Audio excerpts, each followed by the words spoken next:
So this is the August 4th meeting of the Planning, Zoning, and Housing Committee of the RTM.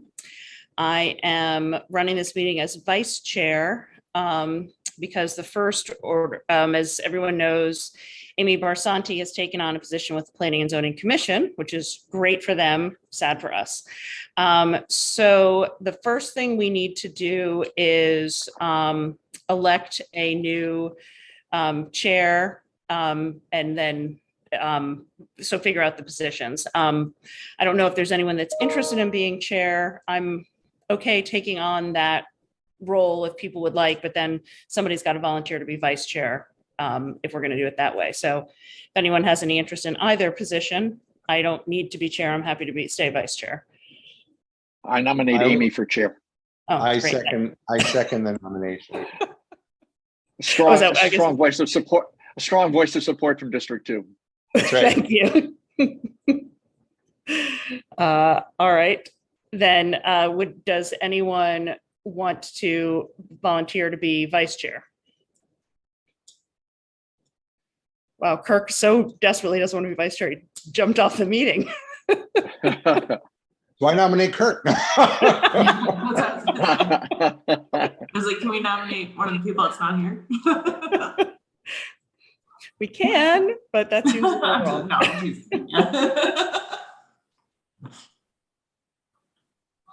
It's actually just for 2 more meetings. It's just until November. I'm happy to do it. All right, thank you. If someone nominates me. It's pretty, hopefully you don't miss a meeting. No, we only have 2 more. All right, so I'll nominate Megan. I will second Megan's nomination. Okay, thank you. Okay. All right. Okay, so all in favor of electing me as chair and Megan as vice chair? Yes. All right. Susan, was that a yes from you as well? Yes. Okay, great, thanks. Kirk, are you on with us now? Yes, that's a yes for me. Right. I'm in the middle of northern Michigan on an island, and things are coming in and out. So I'm going to try to listen in as much as possible, but just wanted to let you know I could have some problems. It all depends on how the wind's blowing. All right. Well, thank you. Kirk, do you want to petitionally dial in on the phone and listen on the phone? You know, it's not going to be much better because I'm on my mobile. So, yeah. Oh, all right. Okay. Well, thank you for joining us from vacation, Kirk. We appreciate it. I mean, basically what we just did was sort of the most important piece to get the housekeeping out of the way. I mean, well, not the most important, but the part we definitely need to talk more. But now the most important part is Jeremy's going to update us. There have been a couple big projects going on that he updated the Board of Selectmen on, and we also want to talk about where we stand with the affordable housing plan, which I believe passed, and also the next thing that we're going to be voting on, which is after the Planning and Zoning Commission looks at accessory dwellings. So Jeremy, you want to take it away? I guess big project update first was what was on the agenda. Thanks, Amy. This is really a follow-up to the meeting I had with the Board of Selectmen about 2 weeks ago. Would you say, Mike? I think it was about 2 weeks ago, where the Selectmen asked for an update on some of the main projects in town. So I'll kind of run through what I ran through with them. Hopefully I won't leave out any details. Certainly the biggest one you see going on is Federal Realty on Heights Road. They're in the middle of their project, actually a little closer to the end. The 2 biggest buildings you see, I'll call the one on West Avenue R1, and they've called the one closest to Heights Road R3.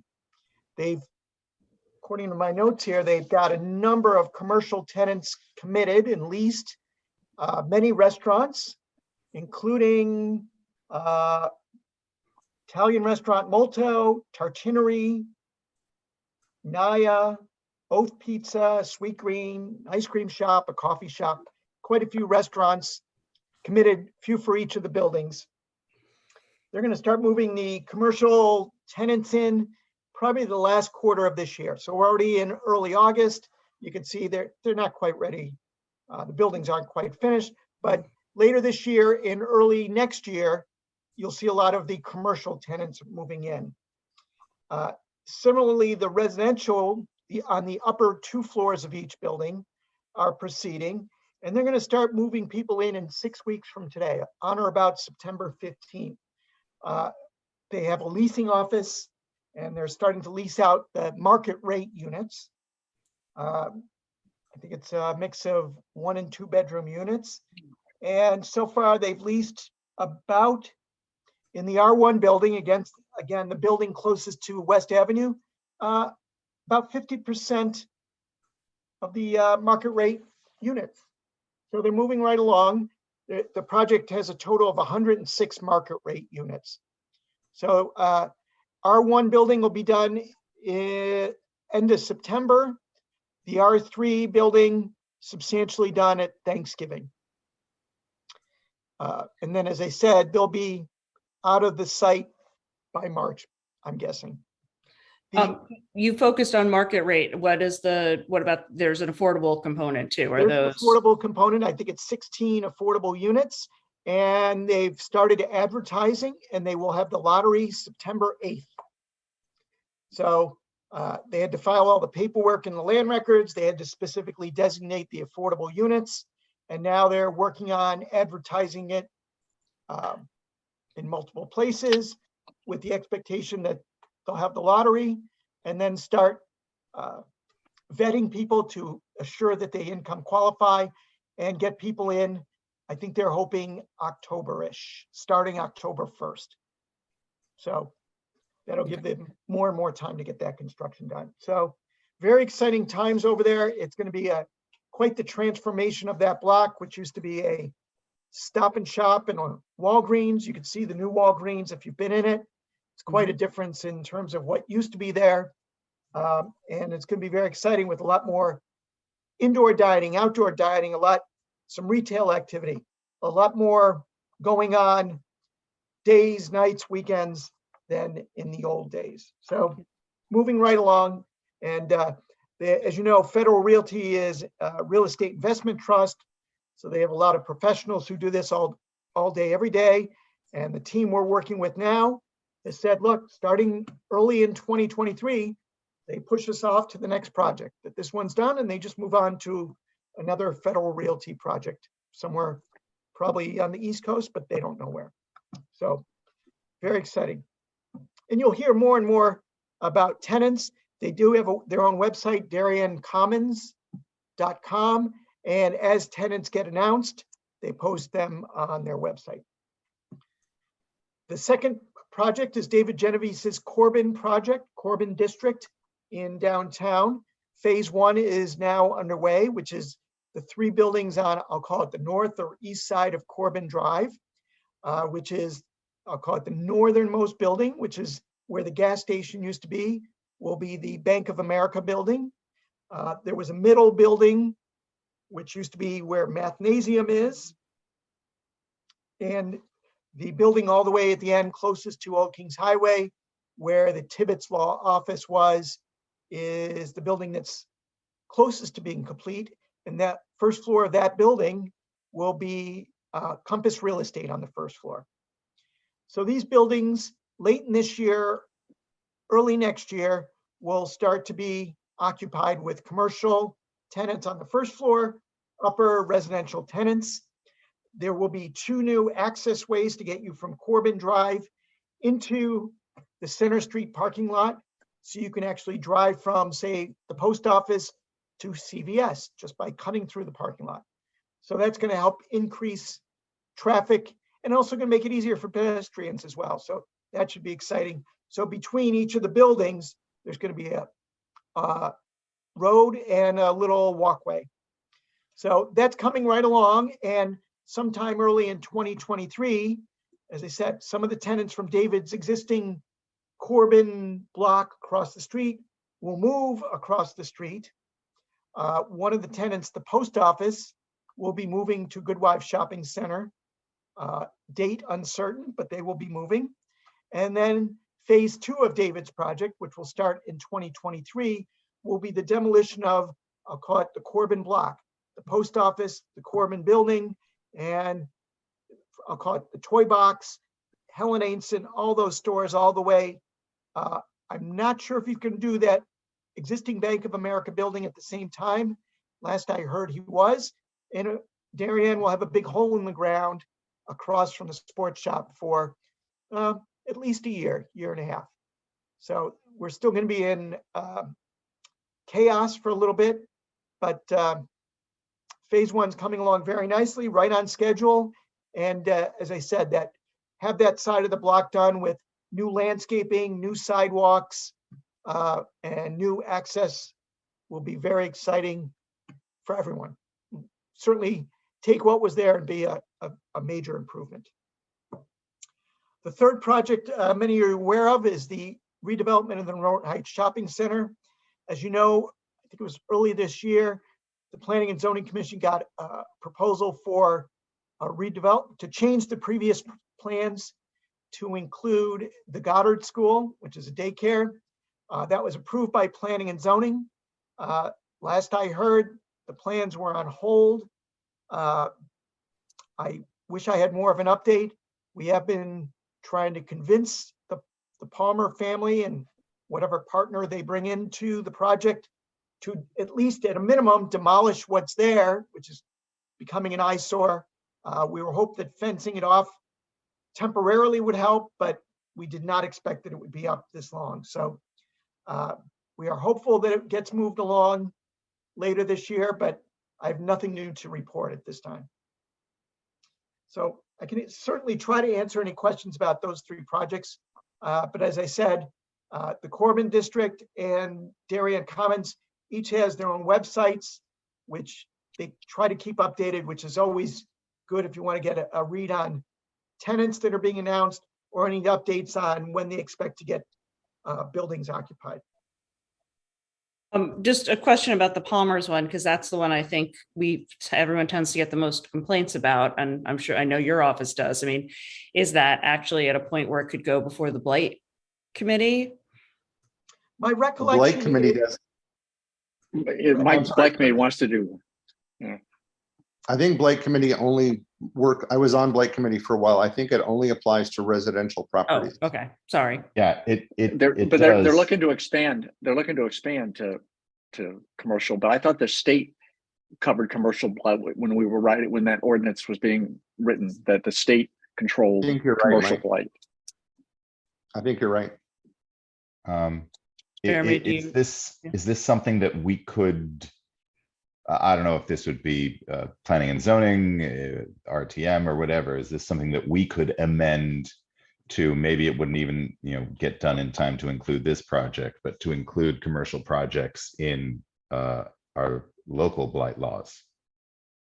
That is certainly a possibility in terms of, because the blight ordinance is a town ordinance. It was adopted by the RTM.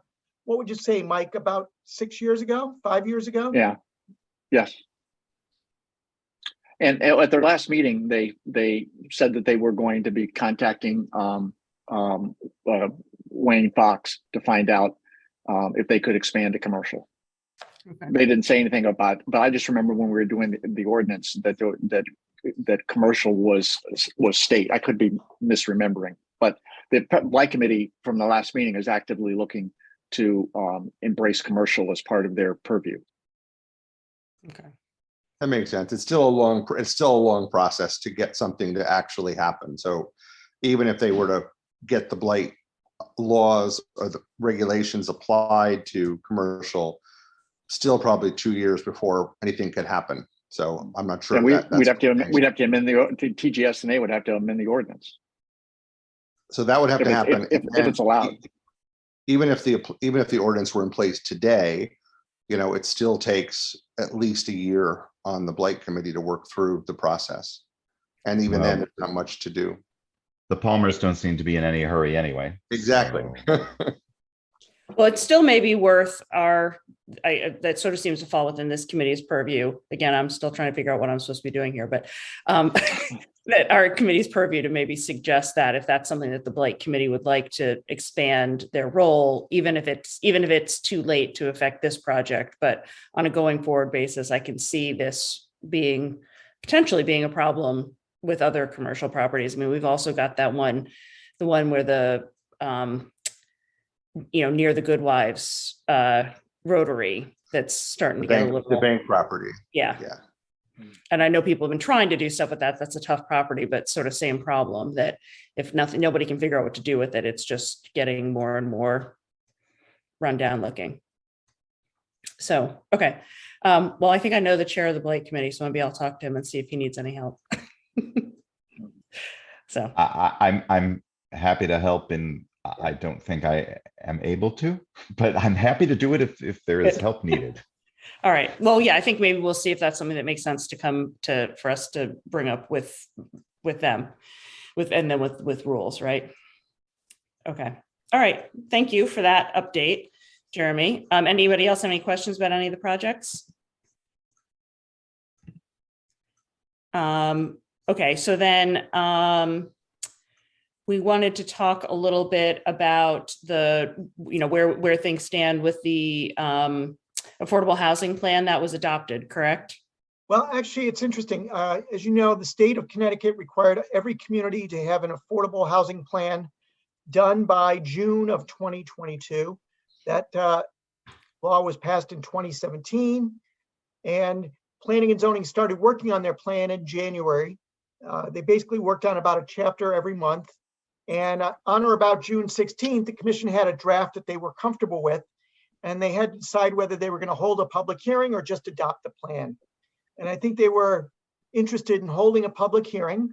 So we filed a copy of the plan with the town clerk, and we scheduled the hearing for, I think it was July 26th. 26th. Mhm. 26th.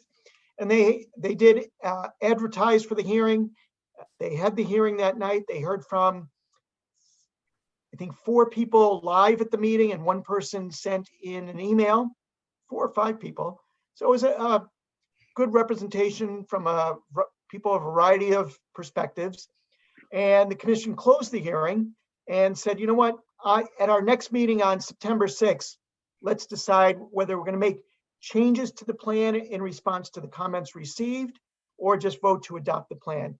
So you will see that on the Planning and Zoning Commission agenda for their next meeting, which is Tuesday, September 6th at 7:30. And the commission's going to decide what they're going to do with the plan. Adopt it as written, make changes in response to comments received. I don't know it. And then we'll file it up with the state and take it from there. So Okay. we are in the stretch run is the good news. And we'll see what happens. I'm as interested as everyone else to see what the commission does with it. Okay, anyone have any questions on that for Jeremy? No. It was interesting. It was interesting to read. Yeah. Yeah, I think there's some good ideas in there. I read through the plan. I didn't show up because I thought it was pretty comprehensive. So, all right. So then I guess the only other thing is just to update on us so that we're prepared for what's coming down as far as the potential opt out on the accessory dwelling units. Last year in 2021, the state legislature passed a law, Public Act 21-29, which made a number of changes to the zoning statutes. One of the changes was relative to, I'll call it accessory apartments, if you will, or accessory dwelling units. I'll use the terms interchangeably. And what the state said at the time was, if towns do not adopt their own regulations by the end of 2022, which is this December 31st, then new state law would go into effect, telling communities how they need to address accessory apartments. So we are now more than halfway through 2022. The Planning and Zoning Commission did discuss the issue in July.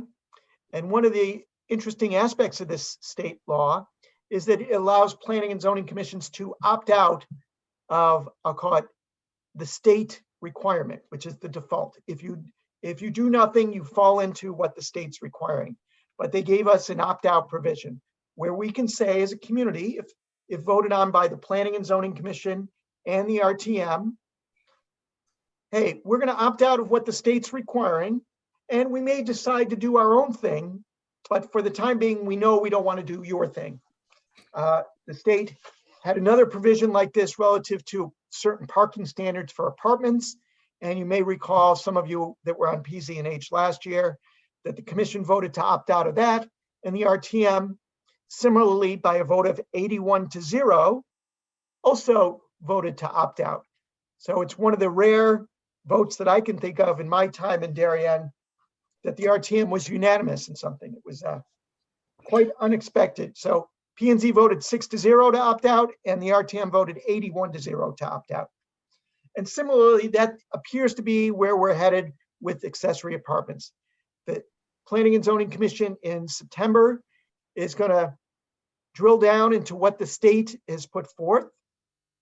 But basically, since the state requires us to get before the RTM before the end of the year, and as you know, the RTM really doesn't like taking up new business in November or December, we are aiming to get on the RTM agenda for October 17th for a vote, which means, as I was discussing with Amy prior to the meeting, we need to get it to the Rules Committee by late September.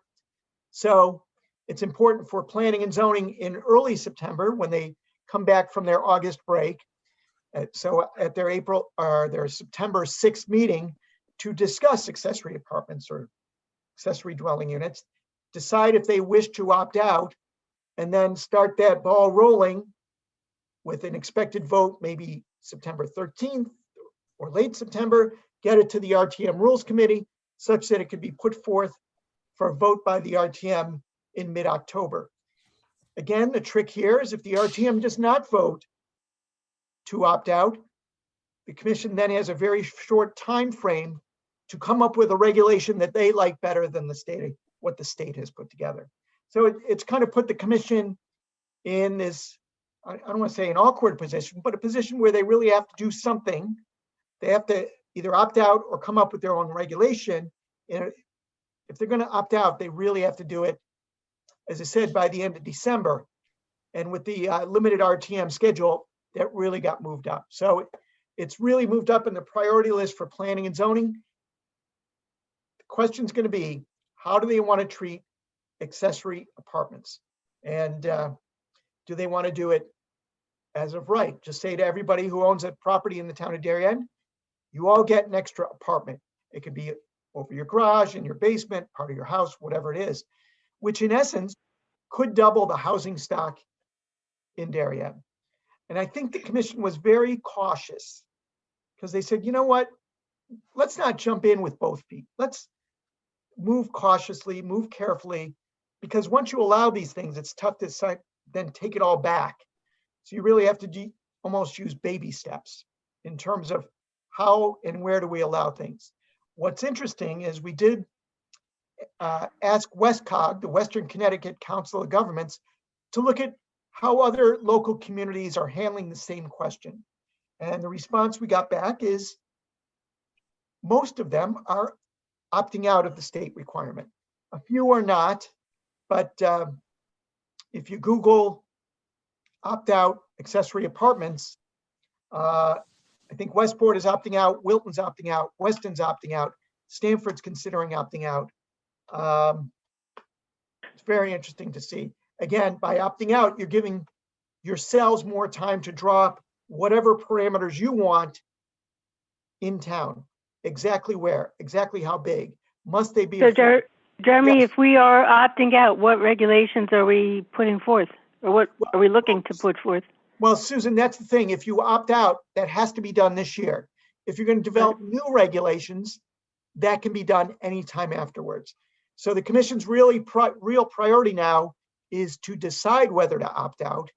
And then after that is, amongst the 6 of them, figure out what they want to do, what provisions or standards, where in town do we want to allow them? Is it as of right or by special permit where you need to go to the commission? There's a lot of things that need to be considered on sewer, on septic, maximum size, affordable or market rate. So it's going to take a lot of legwork, Susan. I believe that this was looked at in the 1980s and nothing passed, and it's been talked off and on through the years. I don't want to say it's a tricky issue. It's not a tricky issue, but it's something that needs to be given a lot of thought and consideration.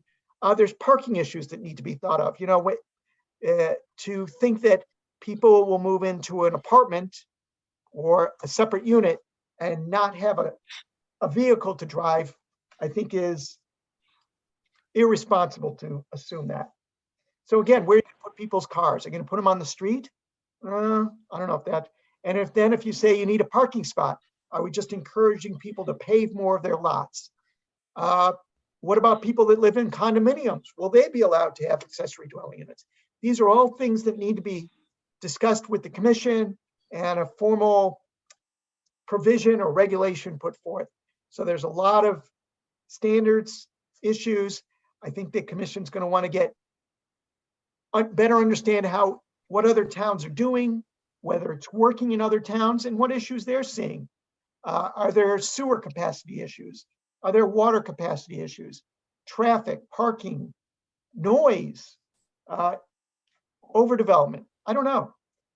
Jeremy, can I just ask two quick questions? One, I think is a huge step backwards, but just to confirm, so if the state law were to go into effect and we didn't opt out and didn't have our own regulations, would accessory dwelling units be allowed as of right everywhere? Is that the state regulation? The Public Act 2129, and I don't know if I highlighted, but basically it would be allow them as of right, so they wouldn't need planning and zoning approval.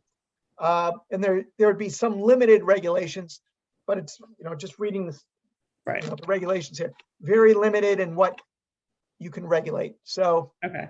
And so then if the town did vote to opt out, I guess this gets to Susan's point, would there be a time frame in which then the town would need to have its own regulations put in place? No. Okay. All right. Okay. So I just wanted, we don't need to discuss this in too great detail because we don't know what the Planning and Zoning Commission is going to do yet, but I wanted everyone to have a taste of what was coming because this, presumably if it follows the timeframe that Jeremy's mentioned, it'll go before rules in late September and will be assigned to report on this at our October 6th meeting. Yeah, and of course, we would get much more information to you because by then we'll know what the commission's concerns are, what the vote was, why they voted that way, what they be possibly considering. So we'll know a lot more after that September 6th P&Z meeting, but it is something to put in the back of your minds that is absolutely likely to be on your. Right. And we'll have all the copies of all the, the state regulations and everything else as part of a packet before that meeting. Exactly. Mike? So it's it seems so far away, but it's going to creep ever closer. Yeah. Greenwich has had an accessory dwelling unit policy forever, haven't they? I don't know, Mike. It's one of those things that we're really going to have to follow up on. I think Norwalk has something. Greenwich might. We got to do the legwork and figure out who has what. But what was interesting is, which took me a little bit by surprise, is the number of communities that either have opted out or will be over the next couple months is in this part of the state. I won't say almost everybody. Yeah. All right. Okay. So I don't want to keep us all too late. I know it's a Thursday night in August, but I appreciate everybody meeting tonight. But I guess while we do have some of Jeremy's time, were there any other issues in town that people are getting questions about that they wanted to ask him about? Jeremy, what's the timetable on the lights decision at the high school? It's funny. They did have a public hearing about the lights at the high school in July. And I expect that to be also on the commission's September 6th meeting agenda for a vote.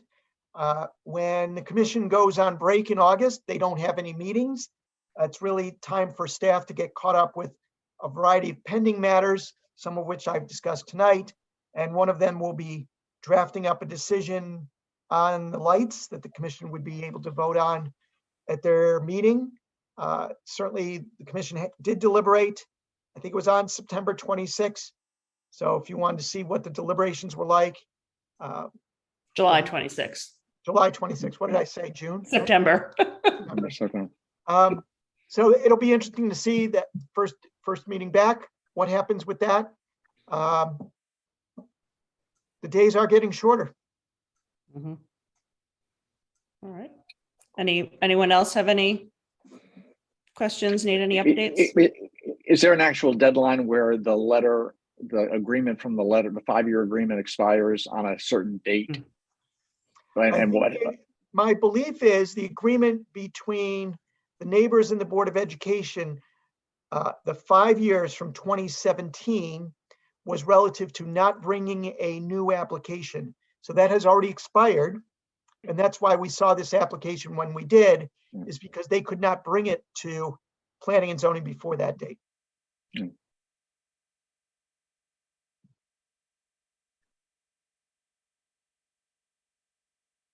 And I asked you before, I thought August 5th was the 45-day Great Island date, 45 days we had due diligence, but you weren't sure that that was the date when there was final signature.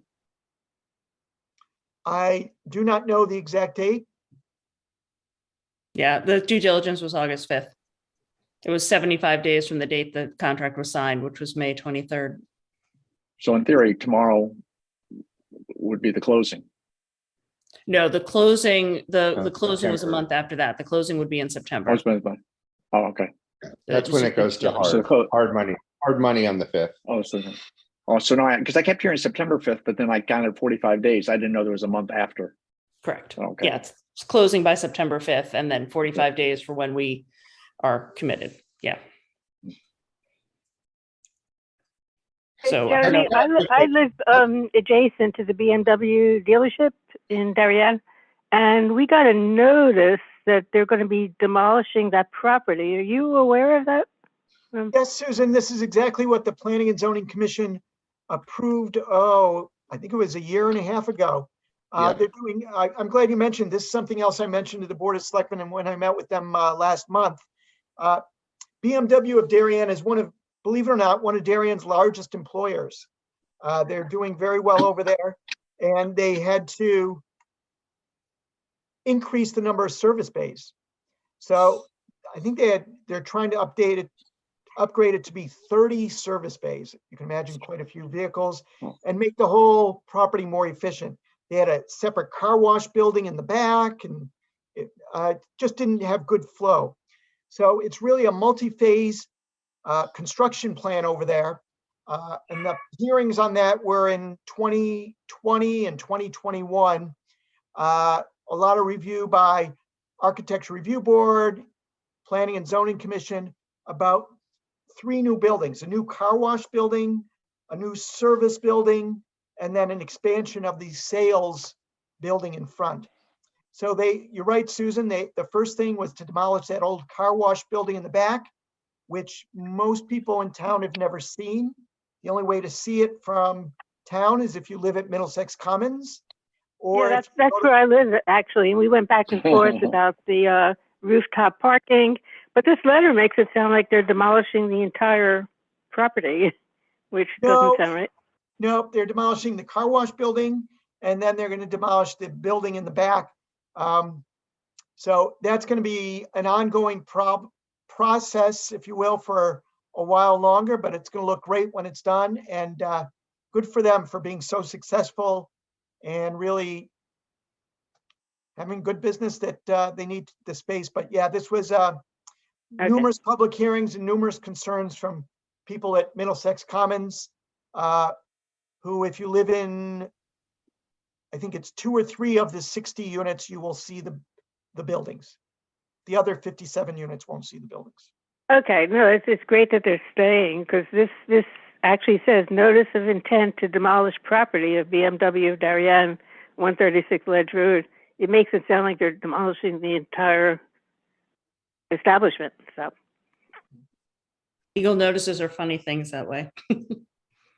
Jeremy, I have a quick question for you. Thank you. The Ziegler property that's currently on the market, Is that approved for those 14 lots, or is that a potential plan for 14 lots? My belief is that was subdivided back 1980s, early 1990s. Okay, See, when you drive up and down Long Neck Point Road, there's two streets that are cut in that are always like roped off a little bit. Yep. Those streets were constructed at the time. Those were I'll call it the required improvements. So Got my it. belief is that those 14 lots, some of which would front on Long Neck Point Road, are, my belief, and don't hold me to this, are pretty much ready to go. that's what I thought. Okay, thank you. I have just one question. What's happening at Parklands? Is that still under appeal?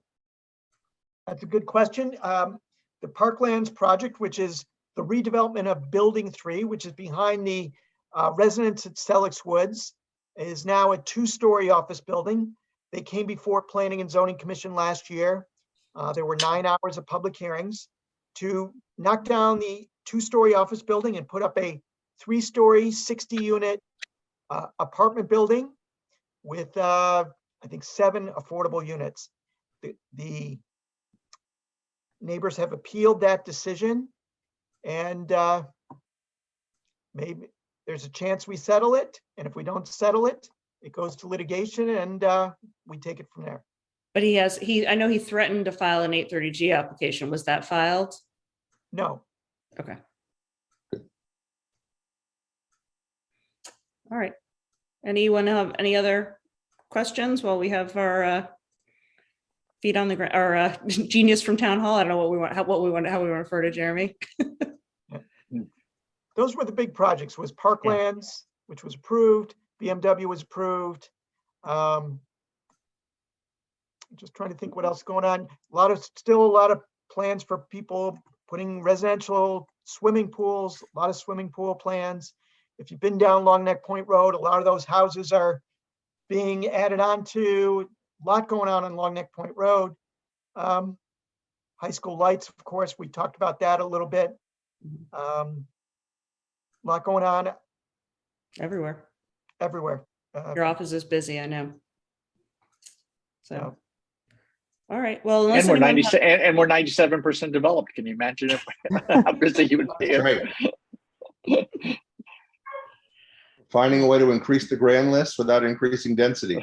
Yes, Done. I think it's going to be, I think, Mike, that's a good point, is the Federal Realty project, which looks big. I'm hoping that they'll get the landscaping going in soon. It'll soften it up, and when they put the facade on, it'll look much better. But that will be a rather large increase to the grand list that Mr. Homicki, the assessor, is anxious to get his hands on. So All right. All right, well, thank you so much for making some time for us this evening, and thank you all for adding Thank you, Jeremy. an additional meeting onto your calendar. Unless there are any other questions, I will take a motion to adjourn. So moved. All right, so moved. Megan, second. Second. All right, Second. thank you all. We'll see you in Thanks, September. Jeremy. Thanks, everybody. Bye. Thanks, Amy. Thanks. Bye.